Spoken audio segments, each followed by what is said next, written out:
আলাইকুম আপু, আজকে আপনাকে এই মেমোরিয়াল স্কুলের এই এত বড় অনুষ্ঠানে আপনাকে কেমন লাগতেছে? ওয়ালাইকুম আসসালাম। আমার সত্যি কথা বলতে অনেক ভালো লাগতেছে, কারণ এরকম একটা অনুষ্ঠান আমাদের ঐতিহ্যবাহী অনুষ্ঠান। এটা অবশ্যই এটা বাঙালির জন্য একটা অনেকটা আনন্দকর। আর তার মধ্যে আমাদের স্কুল কর্তৃক যে আয়োজনগুলো হচ্ছে সেগুলো অবশ্যই অনেক অনেক আনন্দদায়ক। যেমন 11টায় আমাদের মঙ্গল শোভাযাত্রা অর্থাৎ র্যালি আছে, প্লাস আমাদের হচ্ছে খাওয়া দাওয়ার ব্যবস্থা আছে, পান্তা মানে পান্তা মেলা হবে।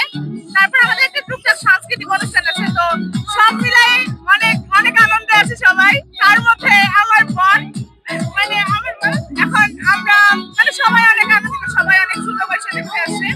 আপনার কেমন লাগতেছে? স্যার ভালো লাগতেছে আমার। আচ্ছা আপুরা, তোমাদের বিজ্ঞান স্কুল এন্ড কলেজের অনুষ্ঠানটি কেমন লাগতেছে? অনেক ভালো লাগতেছে। আজকে আপনাদের অনুষ্ঠানে কি কি থাকতেছে? যেমন ধরেন খাওয়া দাওয়ার বিষয়, তাছাড়া হচ্ছে সাংস্কৃতিক অনুষ্ঠান মানে নৃত্য, গান, এরকম কিছু একটা অনুষ্ঠান হচ্ছে। আচ্ছা ধন্যবাদ আপু। ওই যে ওর জন্য শাস্তি। আপনার দুজন কি বর কনে?